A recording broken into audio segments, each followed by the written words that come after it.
First and foremost, I want to give all glory, honor, and praises to Yahweh, Bahashem, Yahweh Shai, Bahashem, Rakah, HaKodash. That's the name of the Father, Son, and the Holy Spirit in whom we praise. Double honor to the apostles, elders, and bishops of Great Millstone who rule well over the flock of Israel. Shalom and salutations to Akim out here pushing the words of truth and sincerity. Shalom to all the Lord's elect, scattered Israelites and Israelite foreigners. I brought this video is edifying. My name is Rapah Amah. All right, so today I'm just going to discuss quickly the emphasis throughout the scriptures on spiritual or sacrifices. Well, spiritual sacrifices is one thing, and then there's actual physical sacrifices, right? You might sacrifice your time, energy, money, these sort of things. So we're just going to kind of emphasize this spiritual gift giving, or I keep saying the word spiritual, but even the carnal gift giving on this side, what it looks like, being that we're all in some shape, form, or fashion. A lot of us are impoverished, right? A lot of us is barely scratching the surface. Your situation with your bills, situation with your seeds, if you got seeds, it's ongoing. This hell is what it is. It's severe. You got brothers that lose jobs, even for the sake of teaching this word. You got a lot of moving parts in this truth. And we can't forget that there's blessings that come along with gift giving and the sacrifices that even gifts to give comes with, right? It always comes with some form of sacrifice to give up something. Now, Yahweh Shah's word was simple. He said to give is better than to receive. And that's because there's a double blessing coming behind that gift, especially if it was given in the right spirit, not grudgingly. And that means you had to give in faith. You gave knowing that though I'm taking a part of me and giving it to someone else or a brother that's in need, I'm fulfilling my role to helping the body, to nurturing the body. I'm fulfilling my role as a minister or a watchman, of course, by doing these works. The majority of our works are standing out there strongly, boldly for the words of the Lord, prophesying about this downfall and teaching and feeding the sheep, and then watching and maintaining order amongst the flock. That's the majority and the bulk of our work. But then there's also the small sacrifices here and there that brothers do for the body, where it's not seen, it's less reported on, because that's not how we get down. We don't move where every time a brother donate to another brother, it's gonna be a video on it. That's not how we work. Everything is done very very orderly. And once a brother's in need, he comes to the church, he gets fed. I brought this out, this enough for him, and he goes ahead and he makes his move. And that happens from camp to camp, state to state. It's nothing new. It's nothing new because it's been happening since the old times in the ancient world. And that's why I'm going to bring out a few scriptures that point this out. Matthew 26:6 says, obviously it says here, up here at the top, the precious ointment, or Yahushua anointed at Bethany. So it says, now when Yahushua was in Bethany, in the house of Simon the leper, there came unto him a woman having an alabaster box of very precious ointment, and poured it on his head. And he sat at meat. But when his disciples saw it, they had indignation, saying, to what purpose is this waste? For this ointment might have been sold for much and given to the poor. When Yahushua understood it, he said unto them, why trouble ye the woman? For she hath wrought a good work in me. For ye have the poor always with you, but ye have not always, but me ye have not always.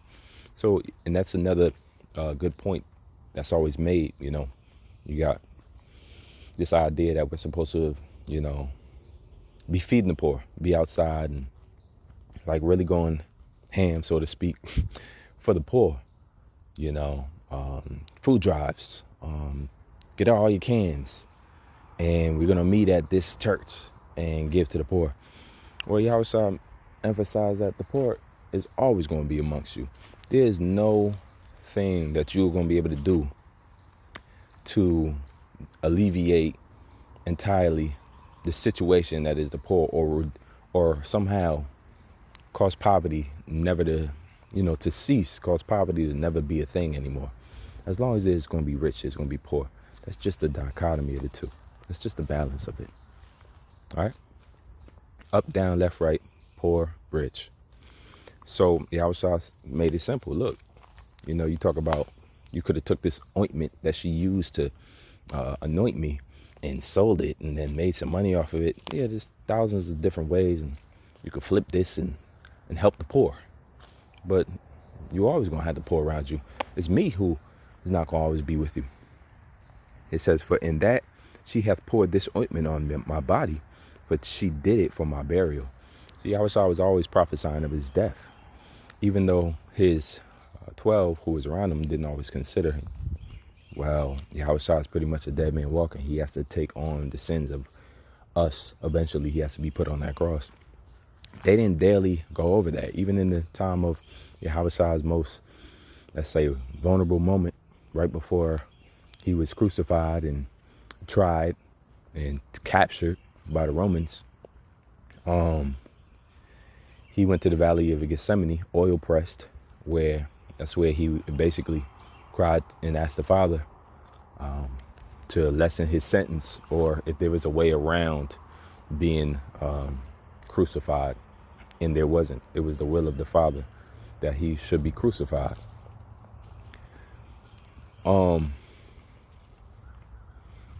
So these type of sacrifices even go into who we are becoming more and more like. The scriptures tell you, you shall be more like the Son of Man. You shall be made like Yahushua, who we worship and who we serve. Conform to his image. And so if he was in the spirit of giving or sacrificing, even himself, he said, I put myself on the cross. I lay down my life. No man taking my life, I lay it down. Then even the simple things of somebody's in need. You see a brother with same shoes maybe for 2-3 years. Get that brother some shoes. See a brother with a coat, but he got a hole in his coat. Get that brother a new coat. This don't have to be a large scale operation. It could be you. You could bring maybe 1 or 2 other brothers who might have the capabilities involved and get involved with it, and y'all can split the bill. But what you do is you see where there's a need and you take care of it. And that's where accountability comes in. That's where responsibility comes in. That's when maturity comes in. That's where proper body nourishing itself comes in. So this woman did a good thing. Verse 13 says, verily I say unto you, wheresoever this gospel shall be preached in the whole world, there shall also this, that this woman have done, be told for a memorial of her. NLT says, wherever the good news is preached throughout the world, this woman's deed will be remembered and discussed. And so it's proper when discussing good deeds to discuss this woman. Took all of this precious ointment and poured it on Yahushua's head. Back then, that ointment, Lord knows, man, that was some shekels back then. That was a lot of money, where even the disciples got disgusted at it, but they didn't recognize. So this is only for a short period of time. No possession that you have in this lifetime you can take with you to the next life. It's not as if your worldly gains in this world is going to contribute to your wealth in the next lifetime or in the next kingdom to come. When this society breaks and falls, it's all over. Ain't no more FRNs to discuss. Ain't no more whatever gold you were hoarding. There's no need to discuss it. It's all gone. Right? There's going to be new money set up and new currencies of gold and precious things. It's going to go back to the ancient world. All right? No more talks of somebody stealing your, stealing your cat, stealing your credit card and, hijacking your bank account, or all of that is going to go away, man. Cryptocurrency, or, All of that is going to go away. The scriptures tell you, don't put up treasures where moss and rust doth corrupt, and thieves break forth and steal. But put up treasures where they'll last and they'll be eternal, where thieves can't break forth and steal. That's in the kingdom of heaven. Those are these good works that this woman is remembered for to this day. The good work of pouring that oil on Yahushua and remembrance, preparing his body for his burial, man. That was heavy for Yahushua. He had to go through that and endure that. And here she goes, and she just entered the house. It seems as if, right? It says, while he was eating, he was just at a home of Simon in the city of Bethany. And NLT says, while he was eating, a woman came in and with a beautiful alabaster jar of expensive perfume. So it was a jar with all these expensive perfumes in it, and poured it all over his head. She gave it all. She sacrificed all of that. She knows she could have made some money off of that. Didn't matter. And that's the spirit that we have to have, similar to how that woman was ready to give it all to Yahushua. She ain't just give it all to random homeless people or this, that, and the third. She could have found somebody more poor than Yahushua, more, right, in need of the cash, so to speak. But she poured it on Yahushua and preparing him for his burial, man. That's deep. That's deep, man. Now, brothers is going to be afflicted on many trials and tribulations. Brothers are enduring, and we're holding each other's crosses. We're carrying our own cross. Some brothers got the burden of helping brothers with their cross while simultaneously carrying their own. Be mindful, man. Have a mindfulness towards your brothers. Have a mindfulness toward the camp heads. Have a mindfulness that lets you know you got to be supportive, man. You got to carry yours, and then you got to carry yours well enough where you have energy left over to help somebody carry theirs. That's the spirit of giving. That's the spirit of sacrifice that comes with its reward. That's why this woman, again, NLT, I tell you, wherever the good news is preached throughout the world, this woman's deed will be remembered and discussed. It's being discussed right here. This is the platform amongst brothers who continue to contribute in the same frequency, if you will, that this woman did. All right? And it's all for, if you do it for, the Yahushua said, if you do this for one of my little ones, you did it for me. Where did we clothe you? Where did we feed you, Lord? If you did it for any of my little ones, you did it for me. So you doing things and giving gifts and making sacrifices for brothers is very much as you're doing it for Yahushua. Very much the same. This is 1 Kings 1.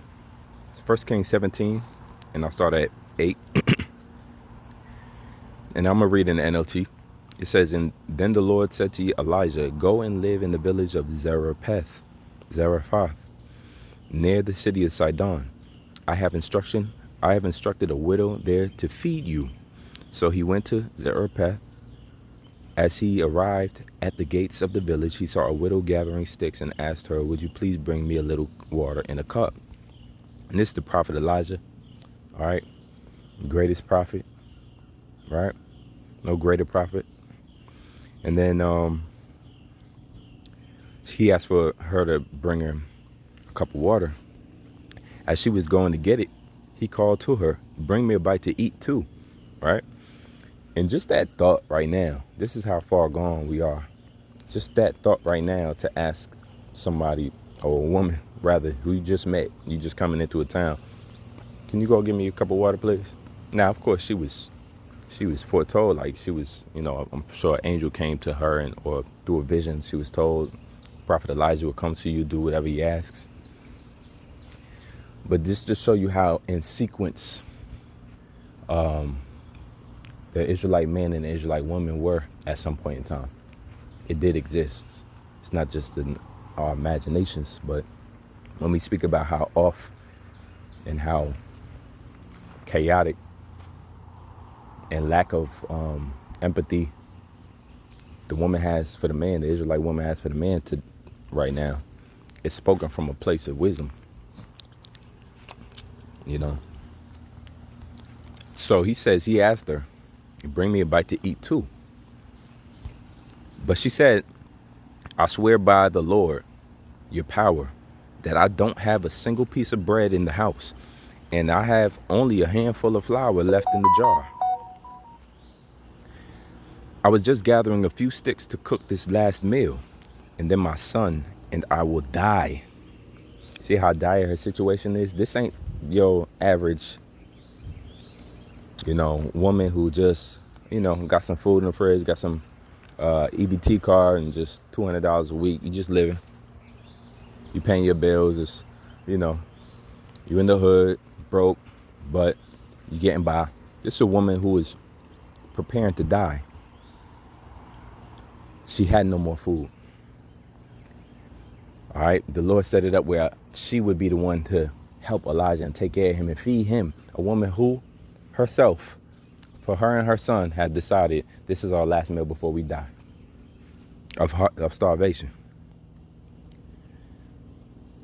I was gathering a few sticks to cook this last meal, and then my son and I will die. But Elijah said to her, don't be afraid. Go ahead and do just that, what you've said. But make a little bread for me first, then use what's left to prepare a meal for yourself and your son. And it's a spirit that both of these situations were women. And he's even asking, look at what he's asking her. Look, this is your last meal before you die. I get that. Don't worry about that. When you do make that food, though, make a little for me first. Prepare mine first, right? You just met me, right? Prepare mine first, and then you and your son have what's left over. Never would you imagine that this woman will go ahead, actually, with this plan, unless she's a fervent believer, unless she was when this angel presented himself to her concerning this man Elijah and do what he asked you to do, she truly believed. And this is the we're given this same, let's say, sentence or the same order to believe that way.